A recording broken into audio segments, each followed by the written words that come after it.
Okay, we're about to kick off our second week here.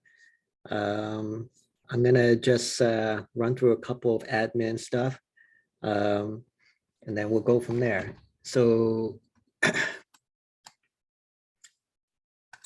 we go here. I'm gonna go into my section here, as usual, and I've added a couple of different things here. I put the slides for today up here. And I've also put in a couple of videos for converting decimal to binary and decimal to hex, right? And I'll talk more about that a little bit later in our lecture. And let's take a look at our student schedule.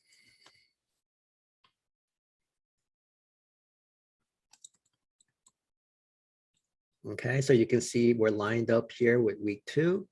And this is talking about basically representing different things on the computer, right? So representing just information in general, and then we'll get into particular things like pictures, sound, video, things like that.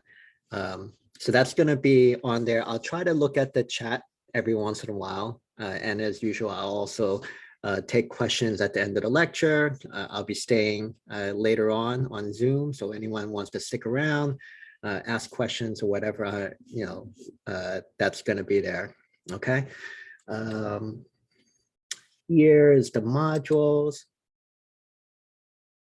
Right. And you can see we have the week 2 resources. There's like worksheets here.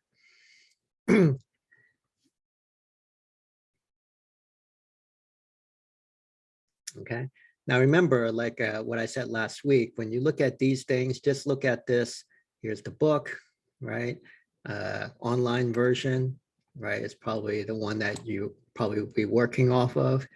And then you have like all of these different little points here. There's like video resource, things like this, right? This is just for your self-study, right? So whether it's like, testing yourself, it's essentially looking at the questions, at the end of the chapter, looking at all of these and kind of test yourself. If you don't understand any of these points here, let us know. Send me an email, talk to your TAs during recitation, send an email to your TAs, drop in during lab hours, office hours, whatever. And you can cover any of these points here. And then, of course, converting between bases, right? That's going to be part of like what your recitations are going to cover. I'm going to do a little bit of that, and that's part of the reason why I put the video up.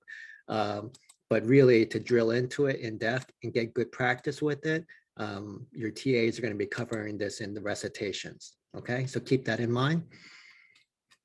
And come back to here.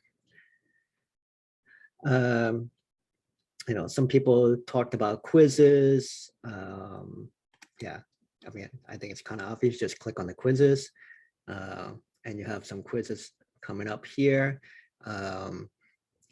We're not quite there to start off yet. You can see it's going to be available Feb 2nd, so it'll be coming up. Here, and then you have your assignments. You flick it to student view so it's less confusing. So you have the numeric conversions here,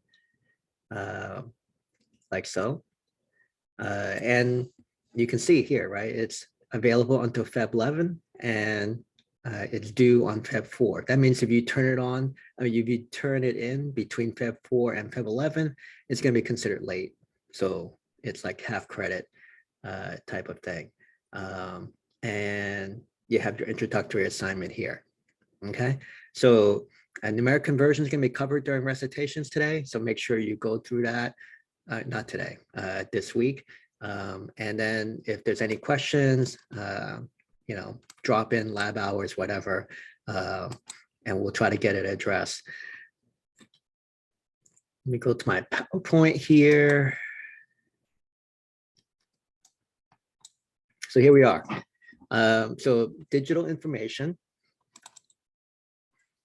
And I kind of mentioned these points here from last week. we talked about kind of like the early days with technology. It was just a natural fit to kind of look at things in terms of zeros and ones, right? And it kind of aligns with this idea of presence and absence, right? So it's either black or white, either it has a hole there or it doesn't have a hole there. So it's basically two states, right? And, you know, part of it is just like the technology at that time, right? So when you look at like a signal sent over the wire,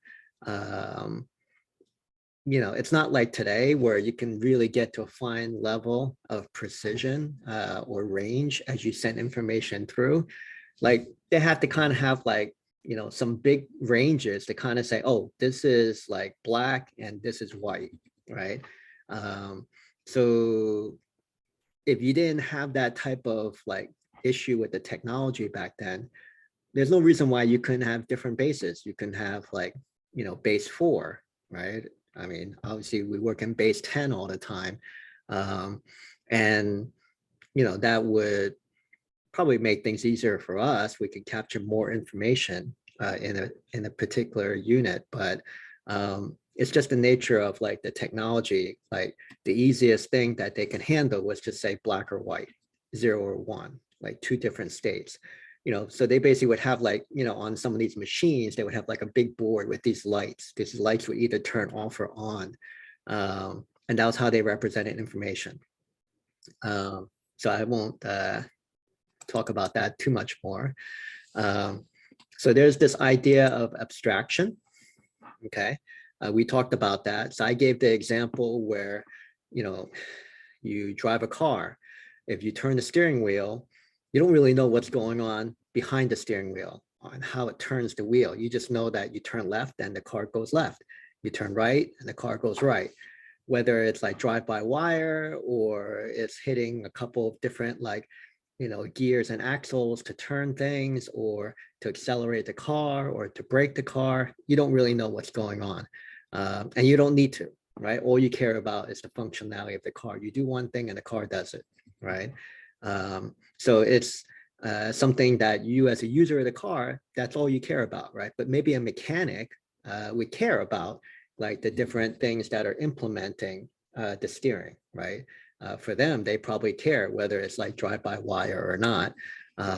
So depending on who is looking at the data, you try to provide the right level of information so it makes it easier for them, right? And so this example is kind of looking at a cat here, right? You can see like, you know, this is like a doctor kind of looking at, I guess, all the inner guts of the cat, right? And then you have like a regular person looking at the cat as essentially a pet, right? So they're looking at from different perspective, different views. So that's what abstraction is, right?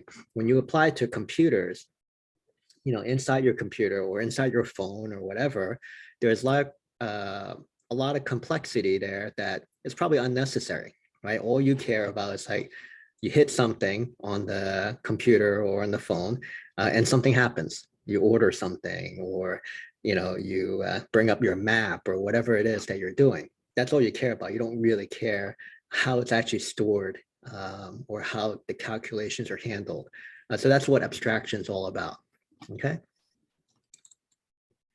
And this was just an example from last week. Same type of thing where here's like one view, and then probably like for a lot of you, this is the view that you care about, right? You care about, well, where's the bus stop? You care about where the dining hall is. You know, I'm not sure about anything else here. You got like College Ave Gym, stuff like that. So that's kind of the level that you care about, right? You may not care about like having like this really detailed physical map of the houses and the trees and whatever. That's probably not what you particularly care about. And we talked a little bit about algorithms, basically like the recipe, making chocolate chip cookies or something like that.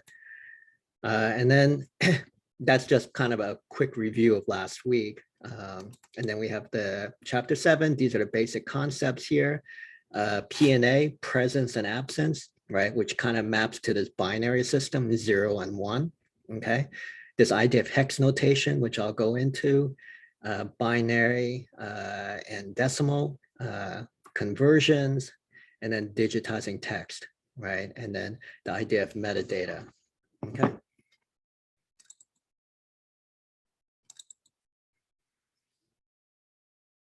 Right, so I think PNA representation, kind of what I just mentioned before, basically zeros and ones, presence and absence, two distinct states, right? So like this last line here is important. There's no shades of gray, okay?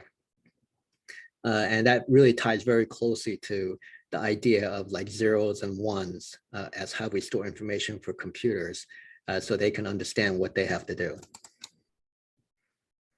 Right, so again, this just kind of repeats the whole idea of binary system. Okay, so true, false, 1, 0, on, off, yes, no, so on and so forth, right? So there's this idea of like storing things in memory. Okay, so memory inside a computer, basically like all of those zeros and ones, like each particular digit of 0 and 1 is considered a bit, right? And then if you add that together, like 8 bits into a byte, right? B-Y-T-E. And then you go from there, right? There's like, you know, thousands and millions and whatnot. So you go into like, you know, K, which is 1,000. Then you got like, so you got kilobytes, megabytes, gigabytes, terabytes, so on and so forth, right? So it's basically just getting bigger and bigger numbers of all these bits that is used to store, represent information inside the computer, okay? So this is the binary system. And yeah, there's gonna be a lot, there's gonna be a few slides that go into this whole binary system for the computer and whatnot. And, you know, I know like this is kind of like a big thing, like every semester, like people will say, oh, why do we have to do these numeric conversions and whatnot? Yeah, I have to be honest with you. Like, I don't think I hardly ever have to worry about like converting base 2 to base 10 to base 16, right? Which is what we're covering here. But it's part of the class. And in some small niche, you might be looking at it, right? I probably look at it more from like just trying to gather approximate size of information, right? So you have to store X amount of information and you talk about like, you know, how many terabytes or how many gigabytes of data you're working with. And so you talk about like, well, how long is it going to take me to transmit this data from point A to point B? Or how much space it's going to take for me to store all this data? You know, so I look at it from that perspective, and I think most people who have anything remotely to do with this will be dealing with it. But it's something that you guys are doing. I guess sort of like some of the math stuff, right? Like, you know, I don't know how many people are going to be using calculus in whatever their future jobs are, but it's there, right? So this binary stuff will show you the procedural stuff to make it happen. There's a couple ways to do it, and I'll kind of go into that in a little bit. I've saved some videos here, like I said before, which was over here. On my page, you can see to convert decimal to binary, and it's in the modules too. In the modules, there's a couple of different resources, worksheets, videos to let you try and look at it, and you can kind of pick what works for you. Some people find one way of converting the numbers is easier than others. So I'll show you a couple. Your TAs will probably show you something. You take a look at it, you pick which one you want to do, okay? Or you find easier. Okay, so let's continue on.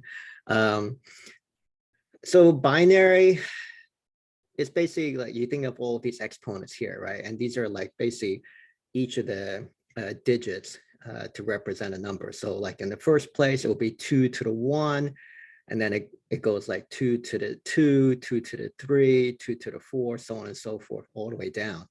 And you notice like it'll tell you how many symbols it can represent. So for example, if you only have one digit in a binary system, it could only be 0 and 1, right? That's all it can be, right? 0 and 1, and you can only have one character or one space to represent it. So therefore, you can only represent two symbols, right? Let's say 0 equals to A and like 1 equals to B, right? Whatever it is, right? You can only represent two symbols. Now, if you go in, say you have two spaces, that means two characters, that would be 2 squared. It means you can represent 4 symbols, right? So that means you can represent 0, 0, 0, 1, right? 1, 1, and 1, 0, okay? So that's 4 symbols.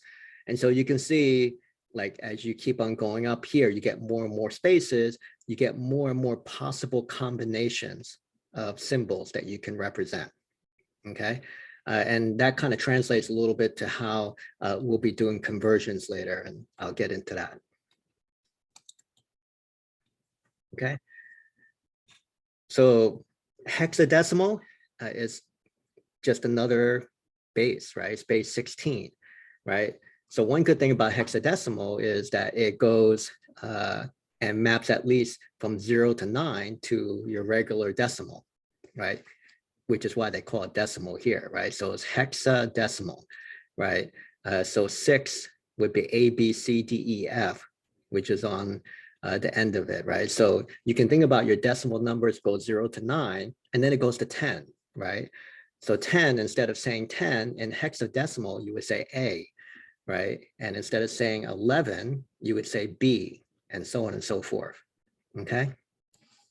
And the reason why you have hexadecimals, because when you have like all these zeros and ones, after a while, if you look at it long enough, your mind just goes numb, right? It's just a whole bunch of numbers to you as a person. The computer is great. Computer loves having zeros and ones, right? But as a person looking at it, like you'll kind of go crazy looking at these long strings of zeros and ones. So hexadecimal, obviously in each of those, it can represent up to 16 characters. It greatly shortens how many characters you need to represent a particular value. So that's the reason why you have hex. Okay, it's really for, I guess you would say, people's benefit. Okay. So there's this idea of changing hex to binary. And you can kind of see this, right? Like what I just said here, right? It's very tedious to look at things in terms of zeros and ones, right? And so that's why you can see it's significantly shorter, right? So look at all these ones and zeros up here, and then look down here. When you translate it to hex, it's much shorter, okay? And so you have like hexadecimal digits here. And I want to pause here for a second, because I kind of, the way the slides are set up, it kind of went into like the binary pretty quickly, went through the binary pretty quickly. So let me try to do something on my Excel sheet. So hopefully maybe this helps you to understand things a little bit better. Okay. So I think most of you are probably used to like a base 10 system, right? Counting 1 through 10, right? That's what we all learned in school, hopefully, right? So let's say I have a number, let's say 458. This is like base 10. So the way I might look at this, and I lay it out this way to kind of map it to how we will eventually look at things from a binary perspective. So if I look at this from a decimal perspective in a way that kind of maps to how we might look at for other base systems, well, we have 3 characters here to represent 458. You have a 4, you have a 5, and an 8, right? How else can we look at this? And I guess you must have done this in grade school, right? But you would say, well, we can have 400 plus 50 plus 8. I could do this in my head, but just for the sake of argument, I'm going to sum it up like this. And you have 458. So if I break it down in a similar way, which I'm going to do for a binary in a second, a decimal, base 10 decimal is 400 plus 50 plus 8, right? So this is the ones place, the tens place, and the hundreds place when we look at these numbers, right? So I hope that kind of makes sense to you, right? And so when I look at things from a binary perspective, like I was saying before, you think of things in terms of 2, 4, 8, 16, 32, 64, 128, 256, 512, so on and so forth, right? It's a similar type of thing. So in the first place, you have two things that it can be. It can be a 0 and a 1 for a binary, right? And then you have 4, 8, 16, and 32. Okay, so that's how it kind of progresses up, right? Whereas like for your decimals, it would be 10, actually 100, 1000, and so on, right? So you can see it kind of goes up, goes up in a similar fashion as the binary, right? So you can think of like how you can piece all these together, right? So let's say for the sake of argument, I want to represent, let's say 8, right? So that might be something like this, right? And what that means is like, you're essentially taking, actually, maybe let me do it like this. I kind of put a 1. So this is the binary number 111, right? So what does that mean? That's essentially taking 8 plus 4 plus 2.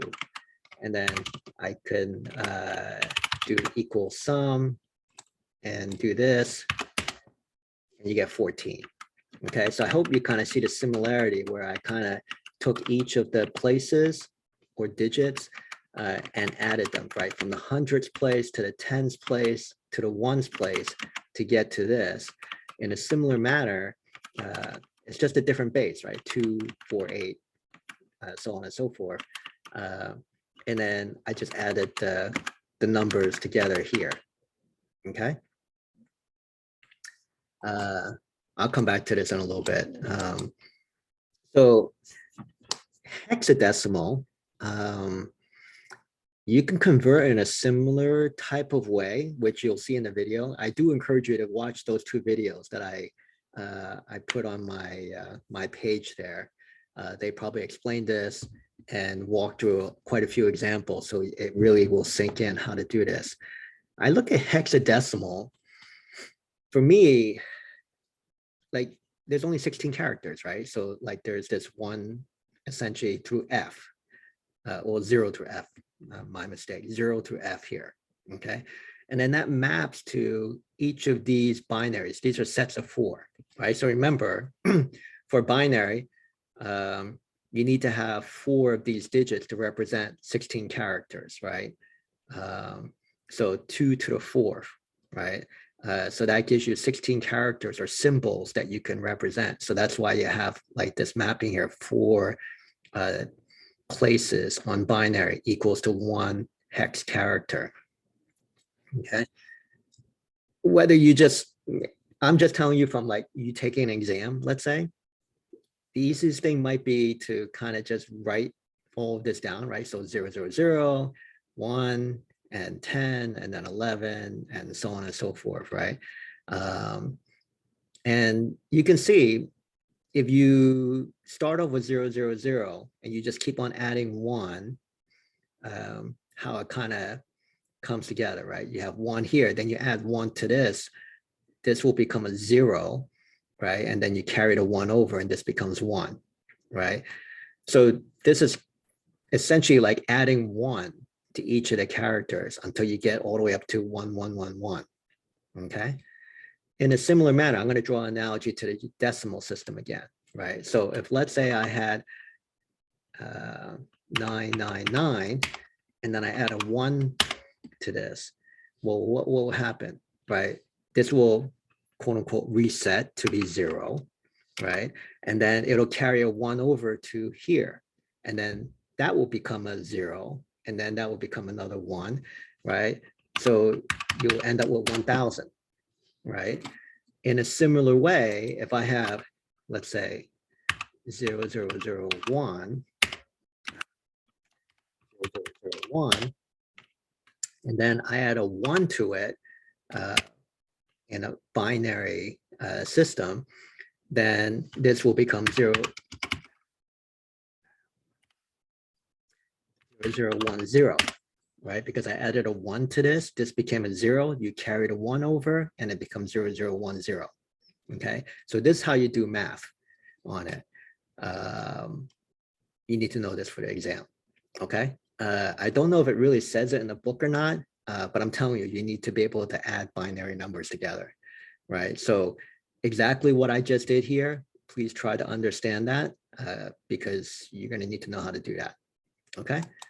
So anyway, the reason why I said that, look, you see 0, 0, 0, then you add a 1 here, then a 1 became like 0, 0, 1, 0, so on and so forth. So you can see the pattern here. I don't know, if I were in your shoes, I might just like write down these 16 numbers here with the hex mapping. And then when we tell you to convert like whatever number to hex or vice versa, you just look it up on the table and then there's your conversion there. I mean, to me, that's the easiest thing for me. But you can watch the videos and watch what the TAs do to see if you'd like to do a conversion some other way for hex, right? So what you need to know right now is to be able to convert between decimal to binary to hex. Those are the systems you need to convert.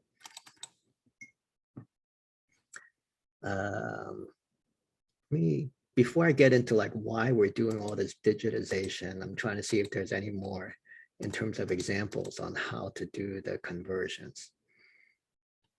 This is the conversion chart. It's essentially a different way of showing the conversion chart that I had before. So you can see the binary all the way through, and then here's the hex all the way through, and then here's the decimal equivalent all the way through. Okay. I don't know if you want to memorize this or be able to just generate this yourself, right? Like I said, all this is just adding 1 to each one. And then, you know, decimal, you know that. And then hex, you know, it's 0 through 9, and then A through F. Okay.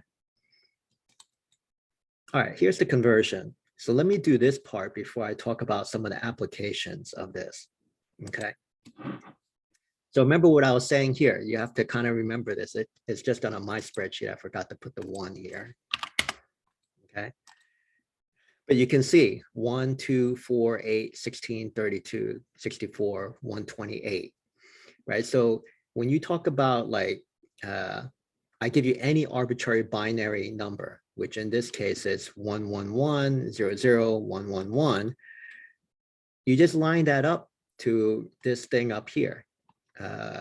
Whatever you want to call it, base, you know, bases or something like that, right? So base 2, and then you add up all of the different numbers that have a 1 here, right? So you can see there's a 1 next to this 128. So here's 128, and then so on and so forth. There's 64, 32. Look at 16, there's a 0 there, so that became a 0, right? I did something similar here. I just didn't, well, I didn't even have a 0 here, but let's say I had a 0 here. I'm going to carry that down, right? So all the ones that have a 1 there, you just put that number down and then you add them together to get your converted number, okay? And that's where you get 231 here in base 10. And I did a similar thing with the base 10 where I just took the numbers down and then I added them together, right? Here, I remember to put a 1 here, okay? So this is kind of like the general idea. I think this is kind of straightforward. And then there's like the reverse of this is kind of doing the differences, which the video which I posted will show you how to do. And there's another technique to do it too, which is kind of doing it by division. I'm not really sure if that's going to be easy for you to understand or not, but you can take a look at it, see if you like that or not. Okay. So this is an example doing it for hex. right? But it's kind of doing this breakdown here, 16 to the 0, 16 to the 1, and then you're taking this character 4 and then 8 times that, right? So imagine like this on base 16, right? This is 16 to the 0, 16 to the 1, then you imagine 16 squared, 16 cubed, right? And you would take that out. And then you would do a similar type of thing. You multiply it, right, by these digits. You only have 2 digits here, right? 48, 4 and 8. Then you have 64 plus 8 to get your decimal number of 72.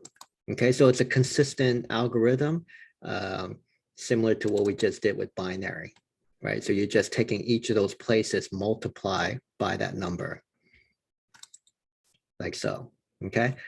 So I know I'm kind of going through this kind of quick just because I know your TAs are going to cover like binary and hex conversion pretty extensively. There's going to be a bunch of resources, videos or whatever. I know it seems like, yeah, what the heck, why am I doing this? But that's part of the class, what you're going to be tested on. So that's what it is. And it's just a mechanical thing. So just try to understand this concept and kind of do it. Okay, let me kind of step back to here. And so, well, what's the mechanics? Why do we have to do this, right?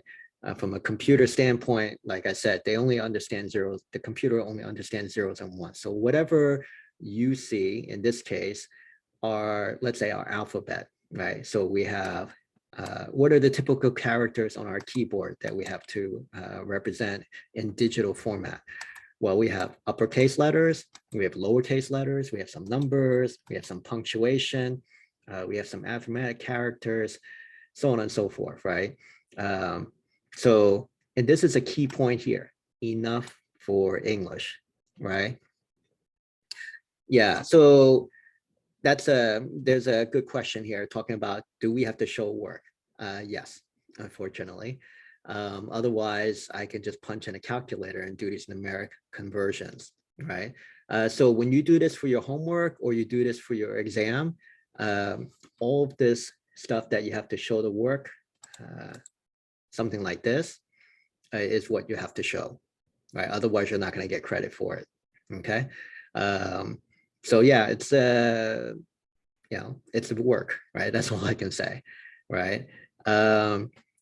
Yeah, so if I on the calculators, no, you're not going to be able to use calculators, but we're not going to use ginormous numbers either, right?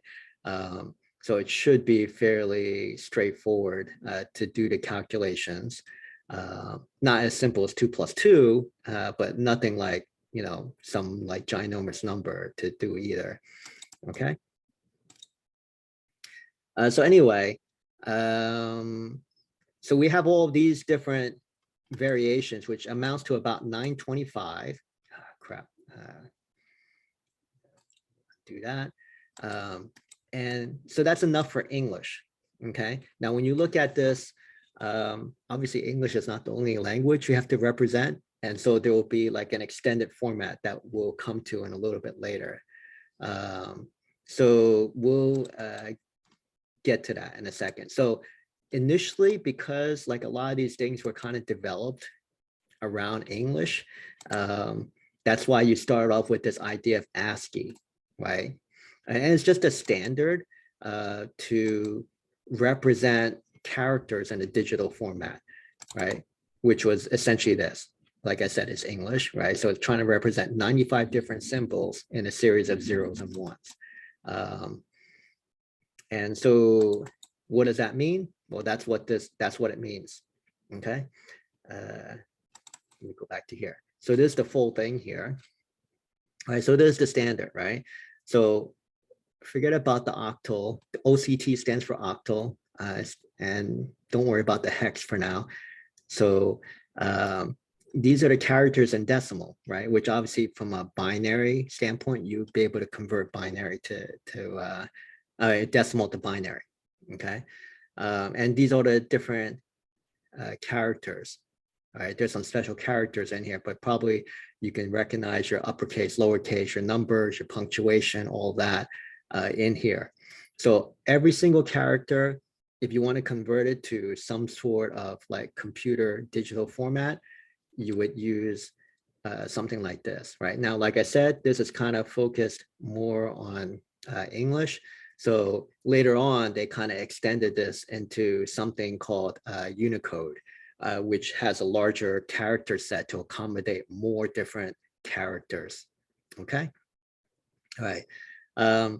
So I see the questions on the chat coming through. I'm going to have to deal with some of them, not all of them, towards the end of the class. Otherwise, we're going to like go over the time for this class. I'm not going to be able to finish everything for the lecture.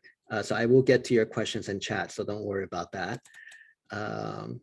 So where was I? So hex to binary.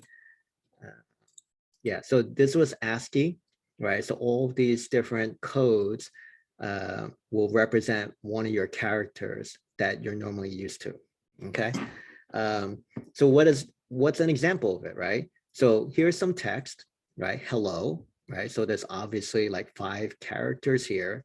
And if you say, well, how do I represent this in the language that the computer will understand? It's this down here. Okay, in this case, they took an intermediate step, they mapped it to hex, right? And then they went from hex down to binary, right? And that's really just for like a person's benefit, right? The computer doesn't care about this, right? The computer cares about this down here. That's why it's called machine language here, okay? So, you know, you would take whatever is here and essentially map it to here. And then since it doesn't actually show the binary here, you would do a conversion to binary. And that's what you end up with down here. Okay. It's a little bit tedious, but that's what it is. And then you have Unicode, right? So like I was saying before, you know, ASCII is covering Western language, right? And then so Unicode extends this by adding more characters.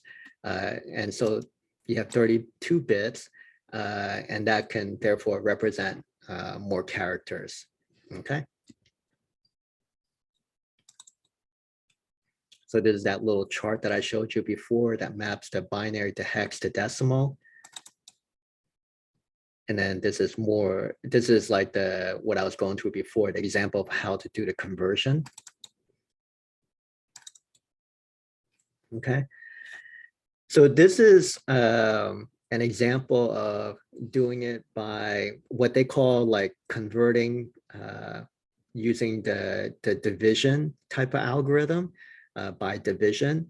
There's another one that's called like doing it by differences. The one video that I put up there, that first video, it will go through both ways of doing it.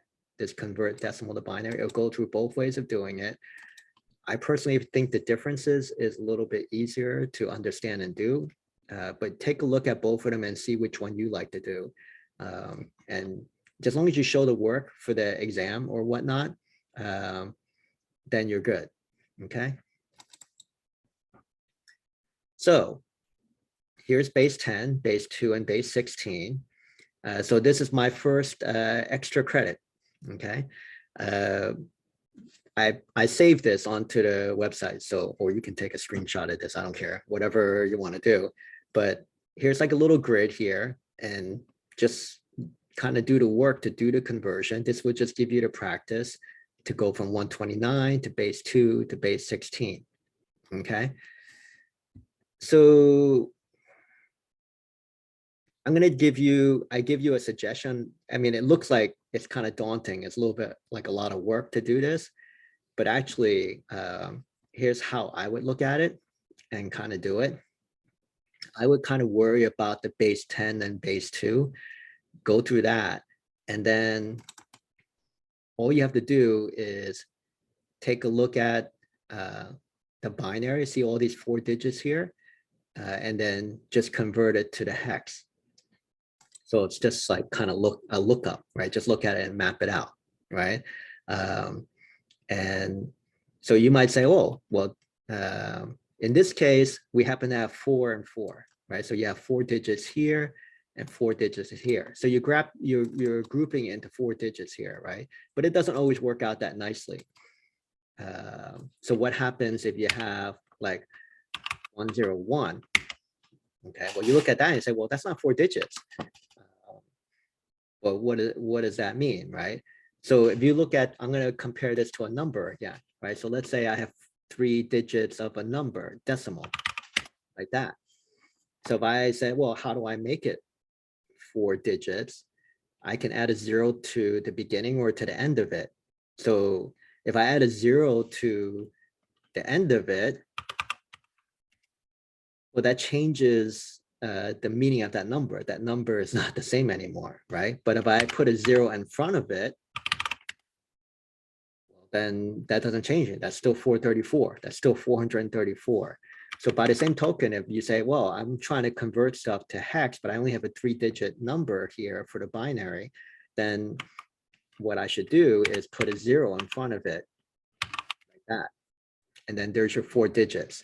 And so when you have the 4 digits, like this, then you can easily map from the binary to hex without even thinking too much or calculation. So when we look at providing work, you can show this as your work, saying, okay, here's the binary, and then you can just highlight, like, here's the mapping. I took this one and mapped it to this one, right? Or this one if you're mapping to decimal, okay? So let me go back to here. So this is your extra credit. So if you can do this and do show the work, right? And then just send it to me in my email, right? So you remember my email was up here, arnold.lau@rutgers.edu. So just send it over, show the work. And really, this is just practice for you. This is exactly what you're going to be doing on the exam. Okay, so you're going to have this, and then you're going to just do some conversions, show the work, and then hopefully those are quote unquote easy points for you on the exam. Okay. So here's the idea of metadata. Okay. What is metadata? Probably. Professor, Yes. when do you want that extra credit by? I tried to group up so when, just to explain a little bit, when I do the extra credit, I collect it in my email, right? And so what I do is I don't give out the extra credit like on every week. What I'll do is I'll collect everybody's email that submitted extra credit at the end of the semester, and then I'll kind of group it by week to see, basically who submitted their extra credit. So therefore, if you took this week's extra credit and you submitted it like 4 weeks from now, I might not pick it up, right? So generally within 1 week of when I give it, you want to try to put it in. So let's say, by Sunday night, you can do that, okay? And it's just really for your benefit, so it's more easily captured, right? It's not like I look at this manually. I basically have like a grouping thing in my mailbox to kind of group things together by week. Okay. Okay, awesome. Thank you. Yep. So anyway, try to do this. Right? This is indirectly kind of how I take attendance, right? But I know it's a little bit weird right now, just because people can just look at the recording and whatever way it is, fine. Just go ahead and do the conversion, and hopefully it helps you study for the exam or prepare for the exam. Okay, so metadata. When you look at metadata, probably the most common metadata, mostly you've probably seen, is when you take your pictures. Okay, so I don't know how many of you are photographers or whatnot, but like when you take the picture on your camera, your phone, or whatever, there's actually a whole bunch of information beyond what is the actual picture itself. Okay, you can see the picture, which is fine. And this is kind of the difference of like what you have now compared to the old days when you have like, a standard camera that just took a picture. So that's all you have was that picture. right? But these days, when you take a picture on almost any type of device, you have like actually a lot of information on there, which is what they call metadata. And metadata is data about the data. So when you look at a picture, you say, oh, where was this picture taken? Um, you know, what was the exposure on it? Well, there's all kinds of like attributes about a picture that will tell you about how maybe the picture was enhanced, what type of filters were applied, um, you know, how much data was used, and whatever, right? There's a lot of that type of information about the data. Where was the picture taken? Potentially, right? I think there's ways to kind of block that out, but there's a lot of information like what type of camera was used to take that picture. All of that information is available, and that's considered metadata. Okay, and you can say that about a whole bunch of different types of information, right? So when you're doing like, listening to music, well, if there's no metadata surrounding it, then you're just listening to the music, you happen to know the name of the song or whatever, that's great, right?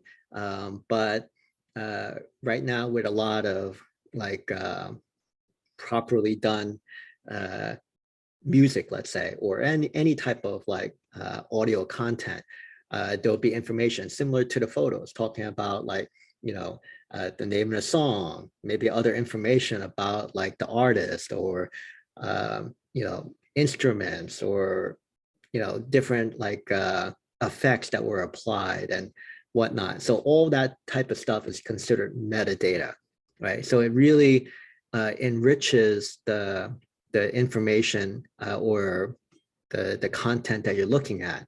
And, it allows you to kind of almost like, like augment like whatever it is you're looking at, right? It helps to, let's say you're a photographer and you're interested in certain types of like images or, certain types of effects or whatever it is that you're interested in looking.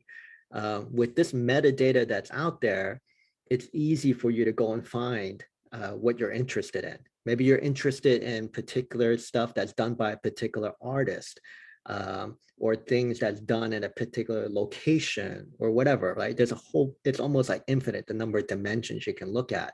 So this metadata greatly enhances the availability for other people to do things with that data, right? They can use it if they're interested on, let's say different types of medical data and whatnot. It kind of brings the data to life. Otherwise, it's really painful for you to kind of almost manually search through a whole bunch of stuff to look for what you're looking for. So that's why this metadata is very important to put it out there. You can almost look at it from your perspective when you're, taking pictures or whatever, you're tagging, right? You could be tagging people, you can be doing whatever, right? So let's say you're tagging people, right? Eventually you think you have things like, artificial intelligence or algorithms or whatever to say, hey, I have all these images, they're tagged to XYZ person or thing or object or whatever. I have all this other data that's not tagged, but using AI, I can kind of say, hey, it's this person or this thing, probably this object or this person or thing. You need to have this type of thing to is that pretty much train the artificial intelligence or train whatever process you're looking at to try to identify things that are not tagged, right? There's a lot of information in this world that's not tagged. So, being able to tag it when you have new information helps to apply algorithms or AI to clean up old stuff that hasn't been tagged properly, right? And it helps to train things in terms of medical field. So like, you have algorithms that's looking for cancer, let's say, or looking for whatever viruses and blah, blah, all that kind of stuff. So it's used to train our algorithms and train AI to do different things. So metadata is used for all kinds of stuff, but it's pretty important and useful to really make whatever we have, pictures, sound, videos, to be useful for the wider population. Okay. So that was the main content that I want to cover for today. Although I didn't spend a huge amount of time on like the binary, the hex, and decimal conversion, like I said, your TAs are going to cover that in recitation this week. I provide videos. Take a look at that. If you're still stuck with it, do make sure you come to one of us and we can work with you on it, because like I said, it's really important for the exam. It's going to be on the exam. Okay. Let me stop the share right now. Let me try to run through like the chats. I see we have like about 10 minutes left here. So let me run through the chats here to see if there's any questions I need to answer.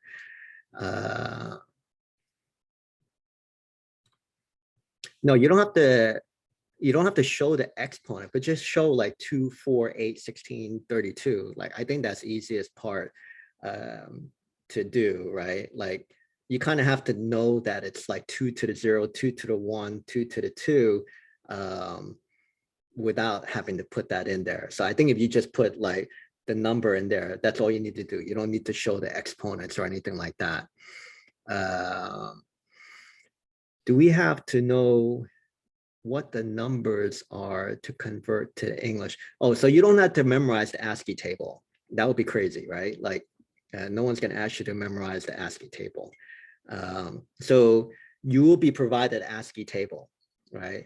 The hex table, no, but I don't think it's that hard for you to like generate a hex mapping table, right? It's just 1 through 16, okay? Yes, you will get the ASCII table during the exam, okay?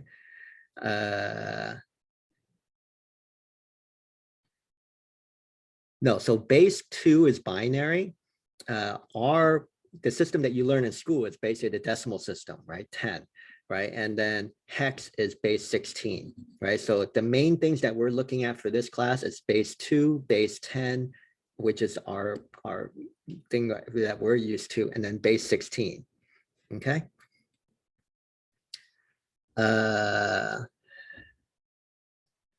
Let's see.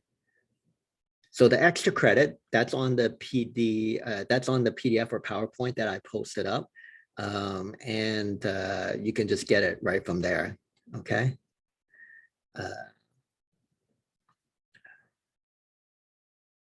Okay. Okay. Yeah, so I'm not allowed to distribute the PowerPoint. That's why I can only post the PDF. So hopefully that should be not too bad or okay. For people, I know people would prefer to have the PowerPoint. It's just I'm not allowed to post out the PowerPoint.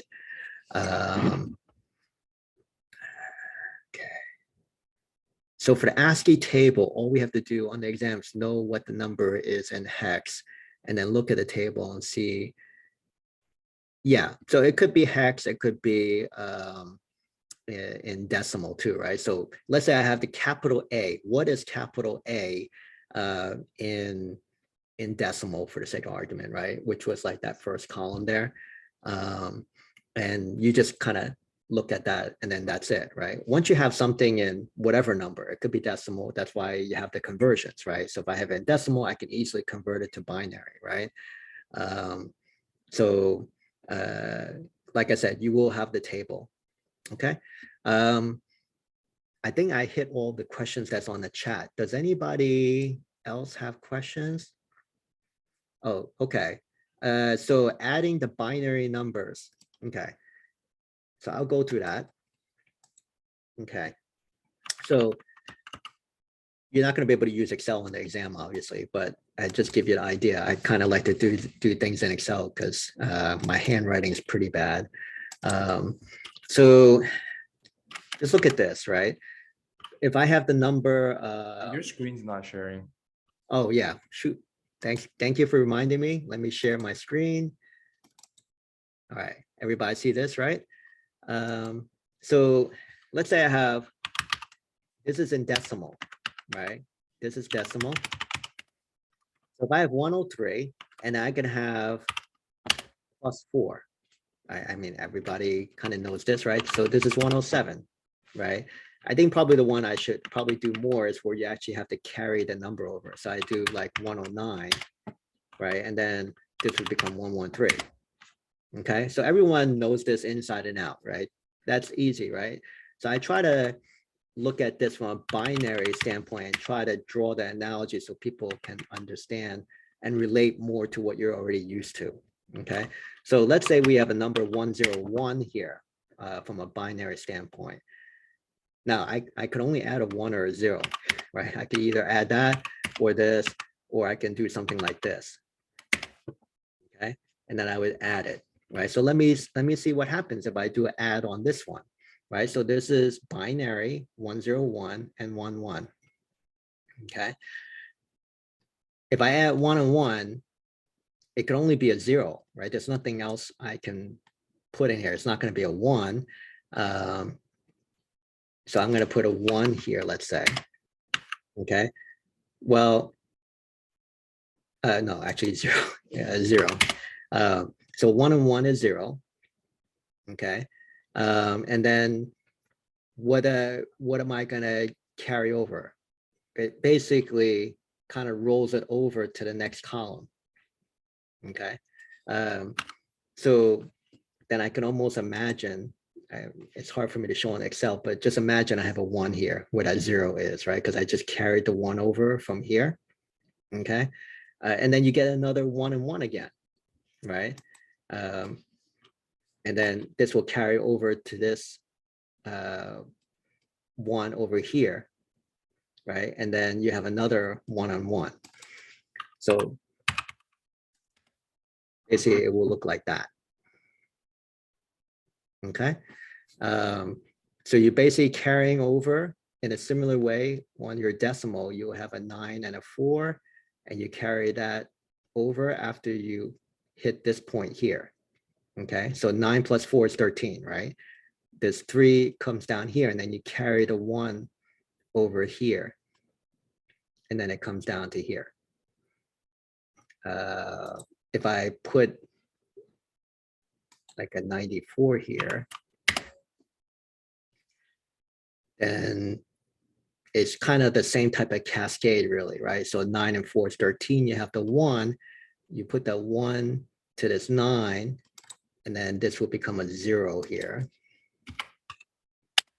Right? And then the 1 will cascade over to here, and then this will become a 2, right? So hopefully you can see like there's like a process here that you're used to already, and it lines up to, it's just a different numbering system, but the process is still the same. Okay, so that's the tricky bit. This is the easy one, right? So if I just do a 100 and a 1 here in a binary mode, then it's just 101, right? Okay, there's no carrying, right? Because it's just a 1 and a 0 here. Okay, let me stop the share, get back to the chat. Okay, so I hope that makes sense. I know it's maybe a lot for some of you who have not seen this before, and I apologize. You're really not going to have to do too much with binary almost ever in the real world, but it's just part of what is kind of like the basics for this class. So You said the videos are a good way to learn this? yes. So the Okay. videos will probably go a lot slower than me and explain things, and they'll have like a blackboard and they'll kind of show it. So do take a look at the videos. I was trying to do this because like right now it's already 8:30, right? So I was trying to cover a lot of this and fit this into one lecture. And like I said, just remember the TAs are also supposed to devote the recitation to doing this also. So you're going to kind of feel like we're beating you in the head with this, but that's what it is. So you have a couple of different chances to look at this and figure this out. But if you're still stuck and not understanding how to do like numeric conversions, just fire an email to me and let me know. We can set up an office hour or something, and I'll go through it with you. Okay. Yeah, I would say show the work for the extra credit, just so you get the practice, because you are going to have to show the work for the assignment. You're going to have to show the work for the exam. Okay.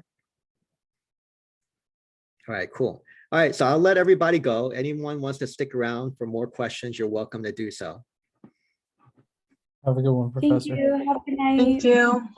See you guys Thursday. Thank you. Have a nice night. Thank you. Have a good night.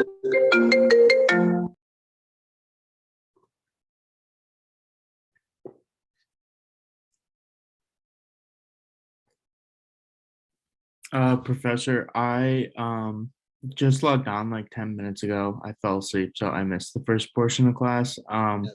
I went to my recitation this morning. Right. So was it basically binary, decimal, and hex? I'm gonna listen to the recording, but just wanted to have an idea of what I missed. Yeah, so the reason why although I ended up spending a lot of time on the binary, hex, and des, I wasn't really supposed to cover it that much because the TAs were supposed to cover it that in depth. I provided the videos that's on my page on the Canvas. So what I tried to cover more, or I was supposed to try and cover more for the lecture, was about the application of things like the ASCII. So how to represent, let's say in our case, like the alphabet and whatnot in a digital format, the zeros and ones. I did a quick review about what happened from last week, abstraction and stuff like that. Those were the kind of like the main things I hit on. Let me see here.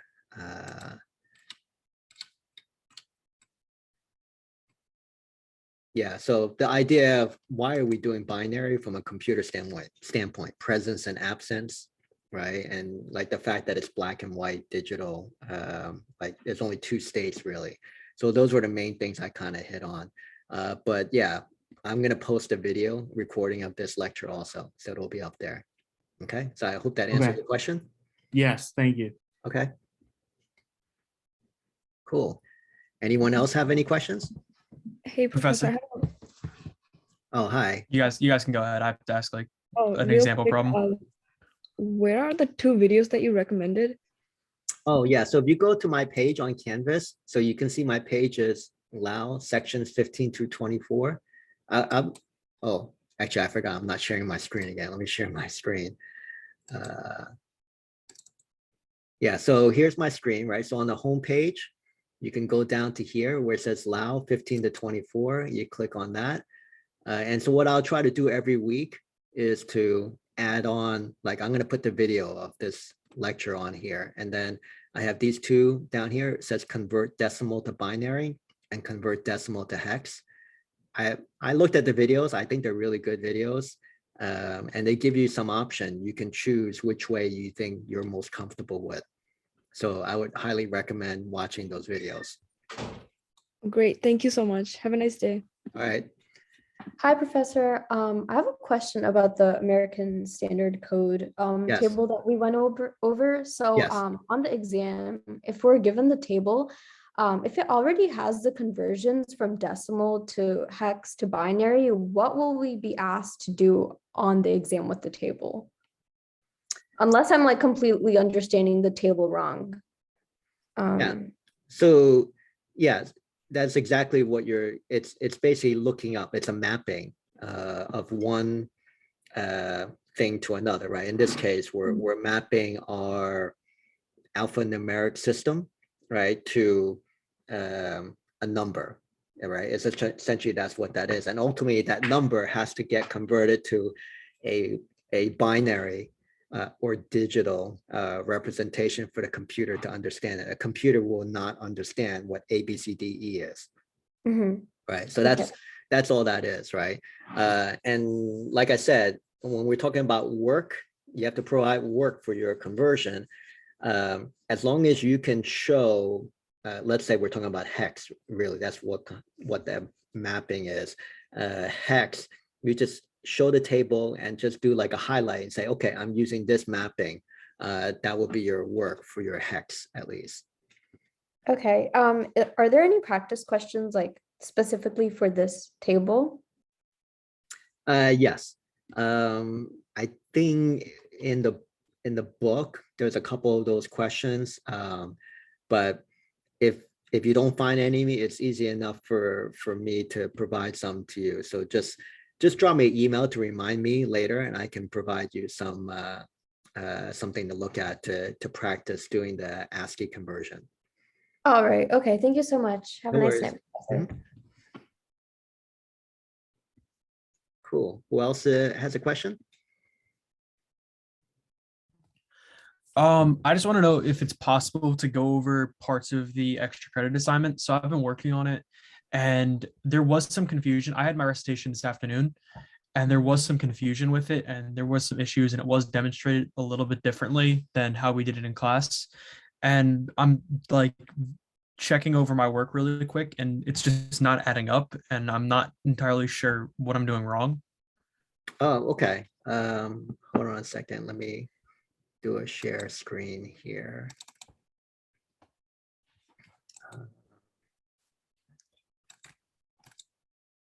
It's mainly coming from the binary decimal side. The hex I think I've gotten pretty well. Yeah, so the hex is really not much to it, right? The hex is just a mapping essentially, so that's Yeah. fine. So let's say So I want to for- go, let's say I want to do this one. How about this one? Is this one okay. Yeah. So what's this one? 1, 0. I'm just gonna copy this. So I'm gonna copy this to. Okay. So I'm gonna take this. I'm just lazy. I didn't feel like typing this, but yeah, I'm just gonna. That's all good. Yeah. Okay. And so let's say I start to take this number across all of these exponents. Actually, how many do I have here? 1, 2, 3, 4, 6. I need 2 more actually. So let me. Yeah, I believe this one goes to 2 to the 7th. So 64 and 128. Okay. So rather than just taking a look at this long number, let me just look at the first digit here, right? So the first digit is either 0 or 1, right? So let's say for the sake of argument, I just put a 1 here because that matches up to this number here. And then this comes down to here. Let's say this is like what I'm going to be doing all the sums of here. So you remember up here where I broke a regular decimal number down by 458, and then I kind of added together to get to 458, right? Okay. Actually, this is wrong. I should have had the extra 1 here. But anyway, so here's the 1.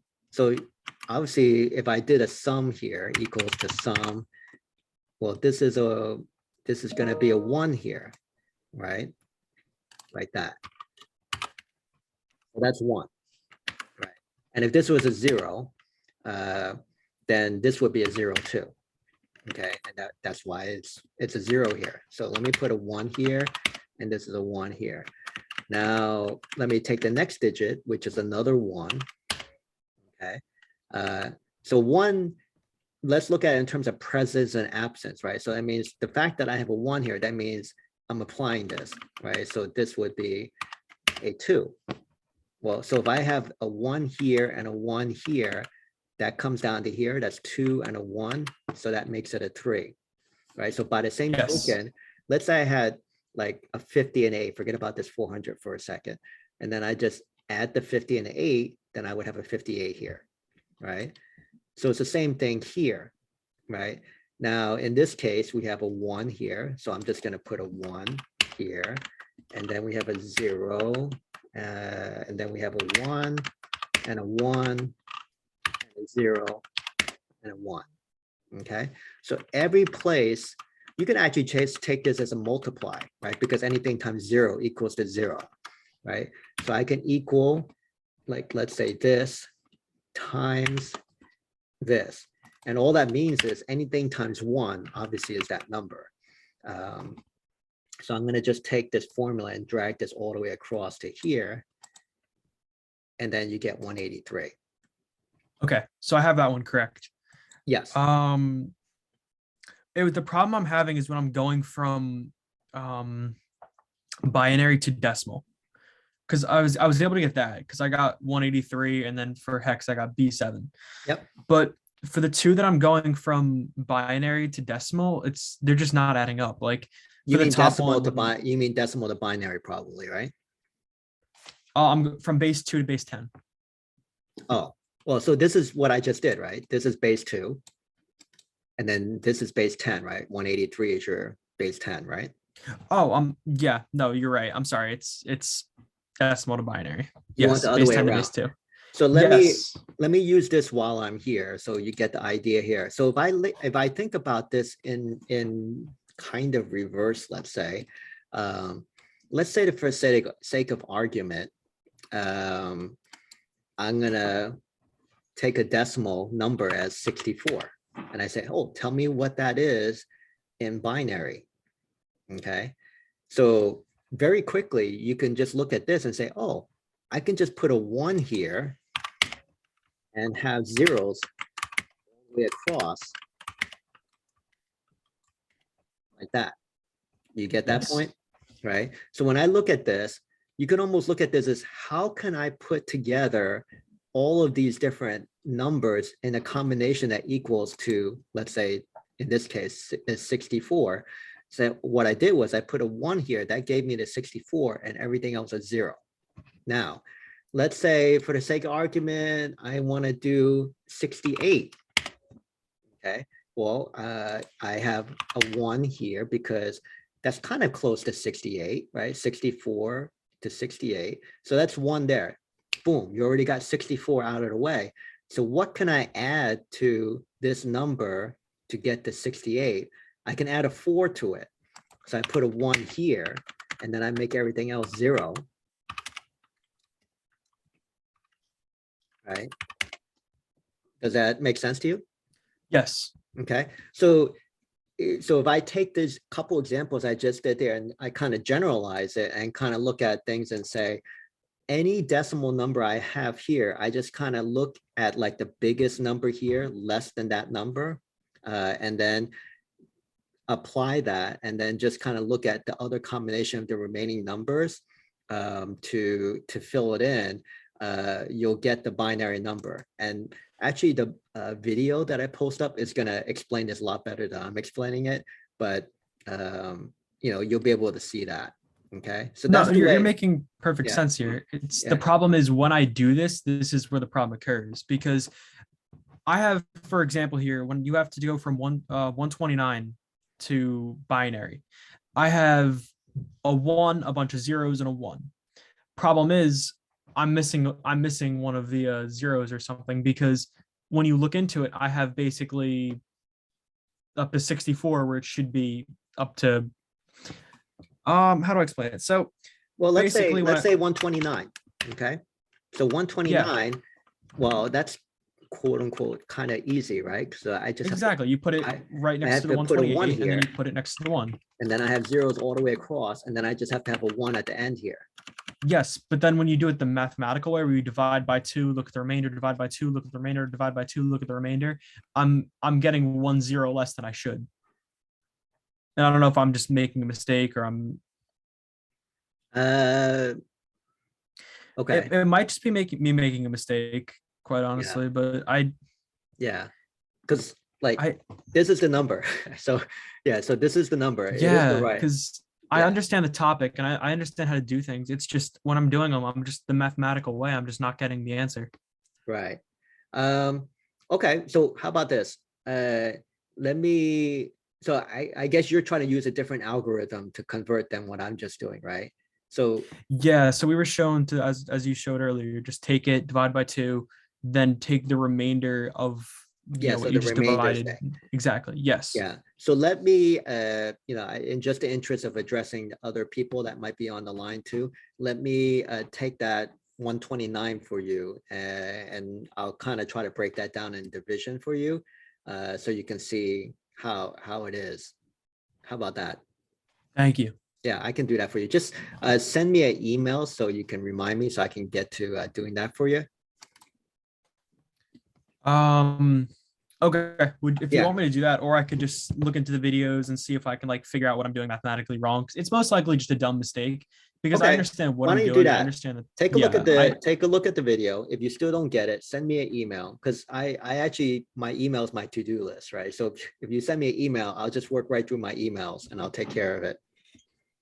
Okay, perfect. Yeah, because when I was a freshman in high school, I did a little bit of this stuff, so I have a general understanding of it. It's just, yeah. Okay, cool. All right. Thank you, Professor. All right, no worries. Cool. Jerry or I'm just here listening, but oh, you're thank you. just listening. Okay. Dhruv?